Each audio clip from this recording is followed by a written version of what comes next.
الرحمن الرحيم. أعزائي المشاهدين، طبعا احنا بنمر الأيام دي في انتخابات رئاسة جمهورية مصر العربية. عايزين نتكلم بس في بعض الحاجات، مش أي حد طبعا إن هو يقود دولة بعظمة مصر. مش أي حد يكون السادات، مش اي حد يكون جمال عبد الناصر، مش اي حد يكون مبارك، مش اي حد يكون رئيس عبد الفتاح السيسي. نيجي نقف عن السيسي.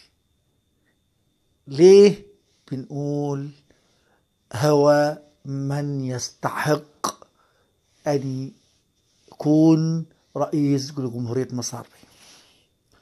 النهارده اما نلاقي جميع الدول حتى العرب واقفين النهارده بيقول لك ايه؟ السيسي.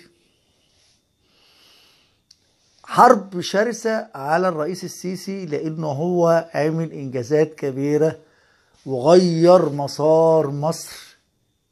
دي حاجة اسمها الجمهورية الجديدة.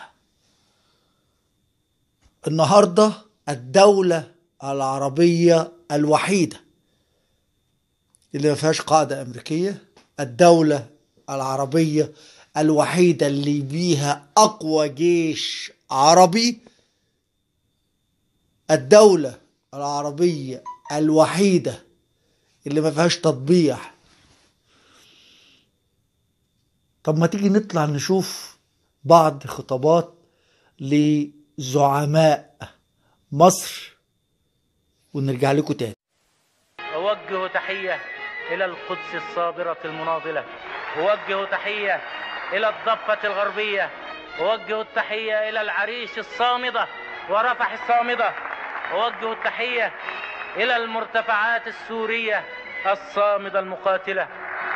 أيها الإخوة، إن مهمتنا الأولى ليست أن ندخل في نزاع قانوني حول تعريف العدوان، وإنما مهمتنا يجب أن تكون مهمة تحرير وتطهير.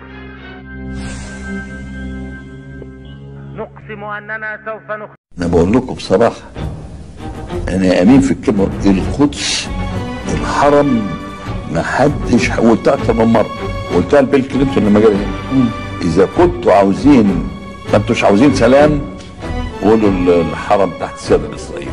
وانتهى البن عامي لما كان وزير خارجية وفاهم كويس قوي من اخطر ما يمكن اللعب بالمقدسات الدينيه، بس ما تكونش تحت السياده الاسرائيليه. بس لان ما حدش هيقبلها. يقعدوا يحاربوكم 100 سنه وهتخسروا الدنيا كلها. اما إن حكم التاريخ وقواعد الجغرافيا قد صاغوا ميثاق الشرف العربي في وجدان الضمير المصري، ما جعل مصر دائما وأبدا في صدارة الدفاع عن الأمة العربية. بعد ما شفنا الجراءة والقوة في زعماء العرب، كان طبعا آنذاك الرئيس السادات كان زعيم العرب، وأيضا الرئيس جمال عبد الناصر كان زعيم للعرب، وكان الرئيس مبارك زعيما للعرب، واليوم الرئيس عبد الفتاح السيسي زعيما للعرب. مصر تقود العالم تحت القيادة الحكيمة. النهاردة احنا عايزين نقول هما بيحاربوه السيسي ليه؟ بيحاربوه عشان عمل انجازات كبيرة زي مثلا اسلحة الجيش، جدد كتير في اسلحة الجيش، بمعنى اصح ظهر مصر بقى ظهر قوي يتعمل له 1000 حساب.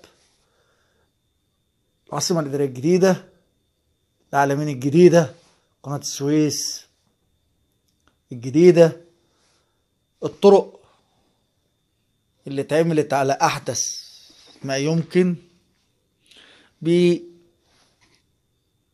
ان شاء الله عن قريب انتهاء البنية التحتية في مصر. النهاردة الرئيس السيسي بقى حديث العالم. كيف يهزمون السيسي؟ مش عارفين. كل شويه طالعين في قنوات اصل السيسي مش عارف ايه، السيسي عميل، السيسي، ولكن يعني انا عايز اتكلم بالفلاحي شويه، هقول هو حصرهم في قلبهم. هو السيسي دمرهم بمعنى اصح. حاربوني، اعملوا اللي انتوا عايزينه، انا موجود. الشعب المصري شعب واعي، عارف مين اللي يستحق انه يكون رئيس لدولة جمهورية مصر العربية. احنا شفنا بعض خطابات للرؤساء الزعماء نجيب دولت، لان هم دول الزعماء العرب الاصليين، رؤساء اكبر دولة عربية وهي جمهورية مصر العربية ام الدنيا. هلقاكم في لقاءات تانية، وهلقاكم واحنا بنقوله تحيا مصر بالرئيس عبد الفتاح السيسي والجيش المصري.